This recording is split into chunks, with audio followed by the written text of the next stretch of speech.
Hola, ¿qué tal? Esta es la entrada correspondiente al concepto de violencia en el Diccionario Filosófico COVID-19 organizado por el Instituto de Filosofía del CSIC de Madrid, España. Mi nombre es Efraín Lazos Ochoa, soy profesor del Instituto de Investigaciones Filosóficas de la UNAM en la Ciudad de México. Es un enorme gusto y un honor participar en este proyecto iberoamericano de inspiración mugersiana. Mientras en Latinoamérica estamos en el pico de la epidemia y en Europa comienza afortunadamente a bajar.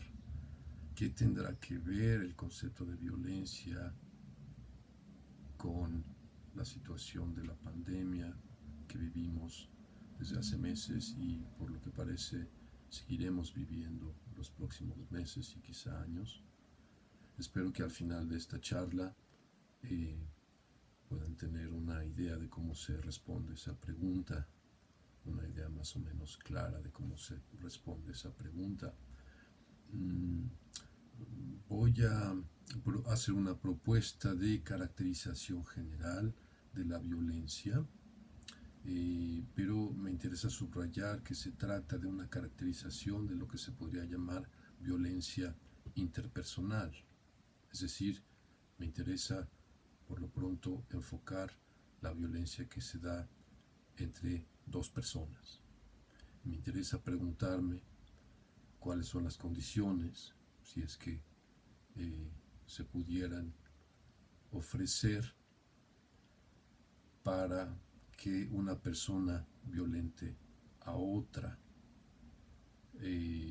No me interesan entonces otros tipos de violencia, no me interesa entender la violencia como fuerza, ni siquiera como fuerza excesiva, pero sí que me interesa contrastar esta posible caracterización de la violencia interpersonal que daré a continuación. Me interesa contrastarla con la llamada violencia sistémica.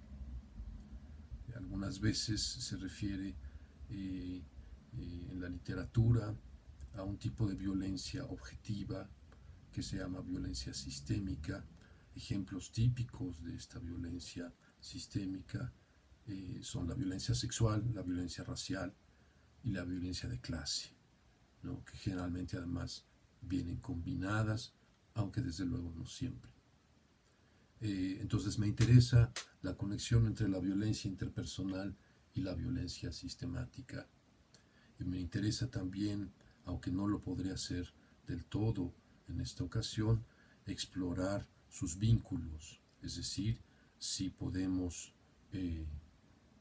establecer vinculaciones causales o de tipo normativo incluso entre la violencia sistémica y la violencia interpersonal. Por cierto que, hablando de adjetivaciones, dentro de la violencia interpersonal y recordando que estamos en tiempos de encierro no voluntario, dentro de la violencia interpersonal cabe lo que a veces se llama violencia intrafamiliar o violencia doméstica también. Entonces sí se ve un poco la preocupación, ¿no? Si la violencia sistémica incluye la violencia sexual, racial, de clase, entonces cómo se vincula con la violencia interpersonal, uno de cuyos casos es lo que se llama la violencia doméstica, ¿no? No sé si voy a contestar claramente a todo esto, pero me parece que son temas que debemos pensar con cuidado. Entonces voy rápido a lo primero, que es la caracterización general de la violencia como violencia interpersonal. Recuérdese que estamos hablando de personas en este caso, ¿no? Entonces diríamos que la persona A violenta a la persona B, bajo las siguientes condiciones, y esta es mi propuesta. Primero, A daña a B, y segundo, A no repara el daño a B. Quizás hay otras condiciones, pero digamos, estas parecen las más importantes. Después de haber considerado la posibilidad de incluir la coerción como condición de las acciones violentas interpersonales, hemos llegado a la conclusión de que la coerción no es una condición ni suficiente ni necesaria para la violencia, lo cual parece quizá peculiar porque estamos acostumbrados a identificar la violencia con lo que las acciones que se ejercen en contra de la voluntad, ¿no es cierto?, de otros agentes. Pero en mi opinión, y debido a determinadas razones, ahora paso a dar decir brevemente cuáles son. Creo que la coerción no debe entrar dentro de la definición posible de la violencia interpersonal. Primero, hay casos de coerción benevolente. Entonces, la acción en contra de la voluntad de la persona quizá puede favorecer sus propios intereses o favorecer su propio bienestar.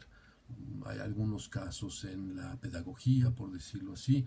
Otro caso es la rehabilitación de adicciones, ¿no?, por no mencionar otros casos de coerción benevolente, o también a veces se conoce como coerción paternalista. Entonces, si hay coerción benevolente, entonces esto, digamos, nos permitiría afirmar que la coerción desde luego no es suficiente para la violencia, pero tampoco es necesaria.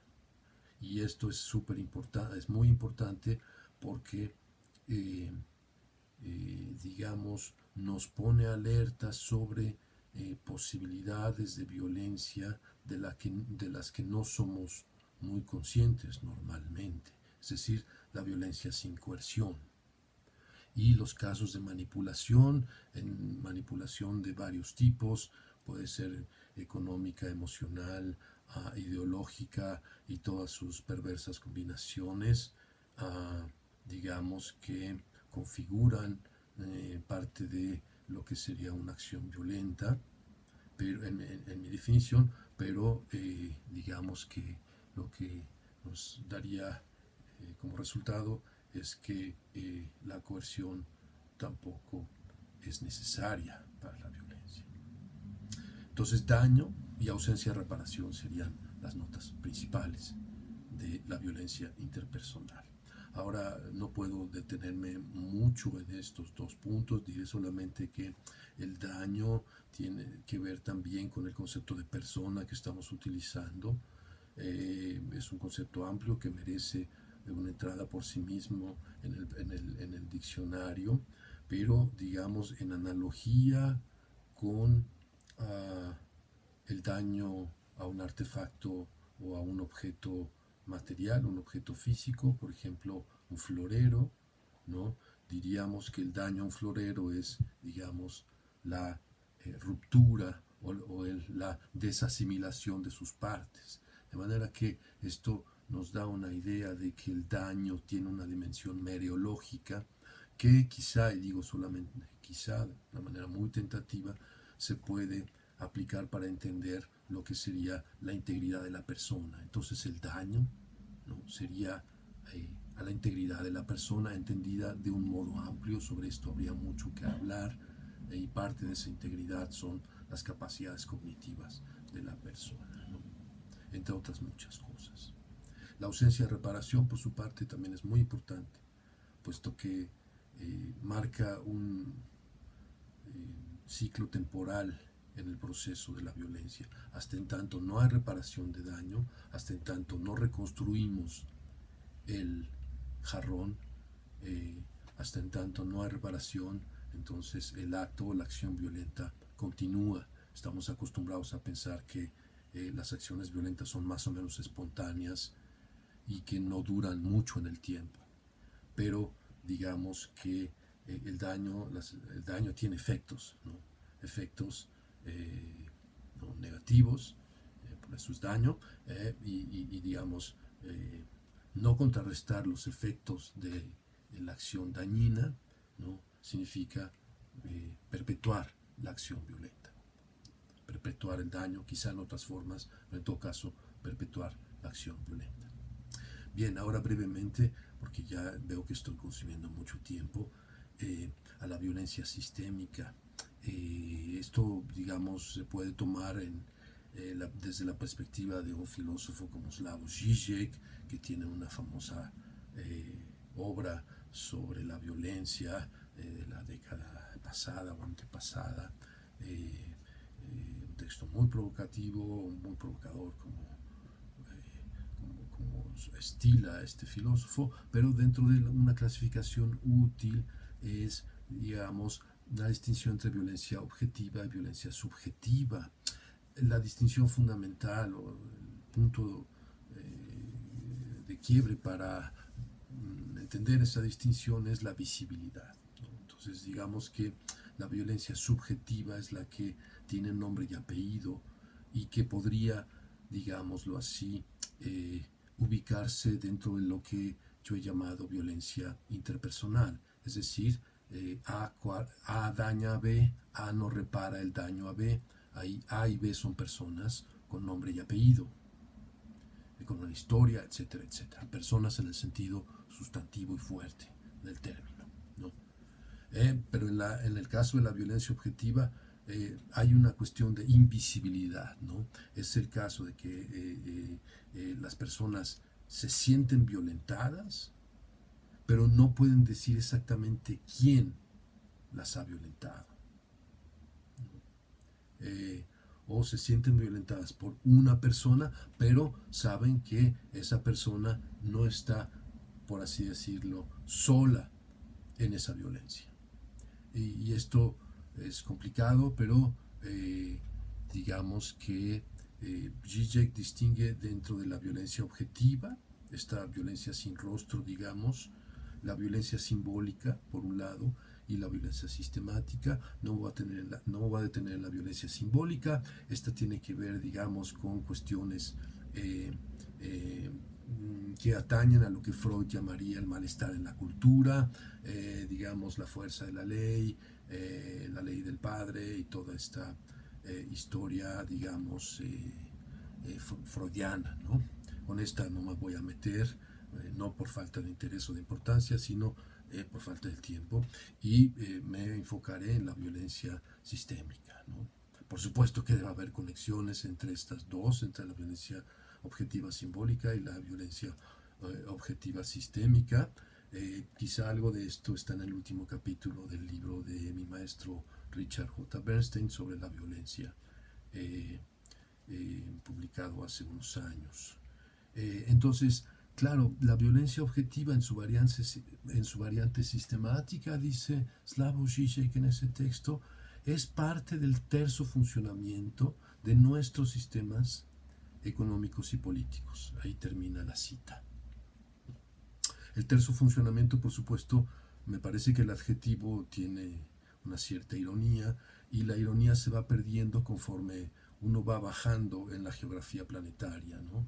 Lo que es irónico en las sociedades del Atlántico Norte no es necesariamente irónico, o quizá se convierte en trágico en las sociedades del Atlántico Sur, para poner un ejemplo, ¿no?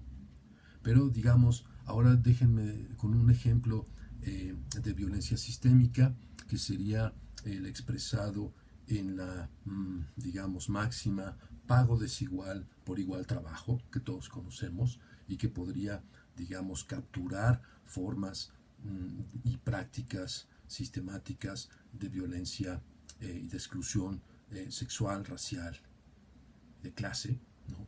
Claramente.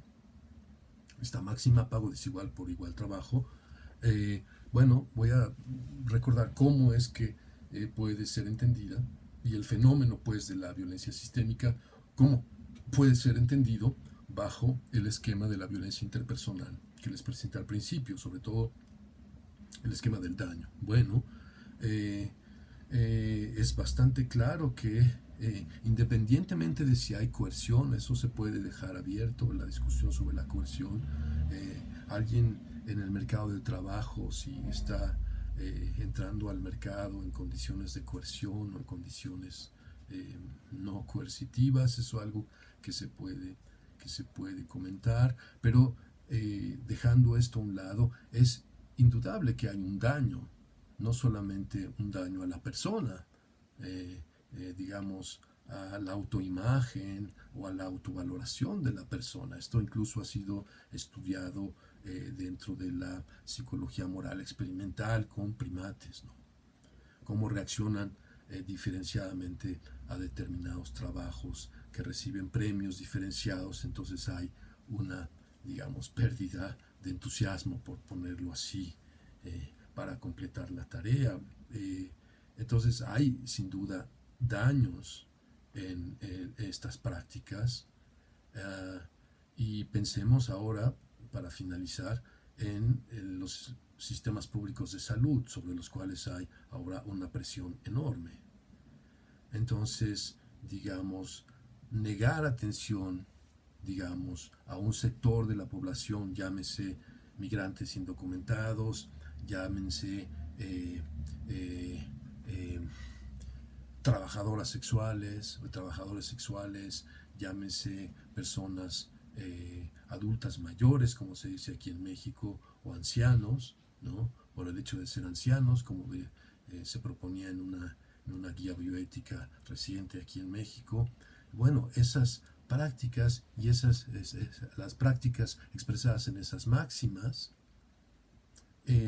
sin duda son prácticas de violencia sistémica y pueden entenderse bajo la cuestión, bajo la concepción del daño que he estado proponiendo aquí. Hay mucho que discutir acerca de las conexiones entre la violencia interpersonal y la violencia sistémica, pero en contra de lo que dice Zizek, me interesa subrayar que la violencia sistémica también puede tener nombre y apellido. Y los encargados y encargadas de desmantelar los sistemas públicos de salud a lo largo y ancho del mundo occidental, sobre todo, pero no solamente, tienen nombre y apellido. De manera que la violencia sistémica también es violencia interpersonal y la violencia interpersonal también es violencia sistémica. Esa sería mi conclusión. Muchas gracias.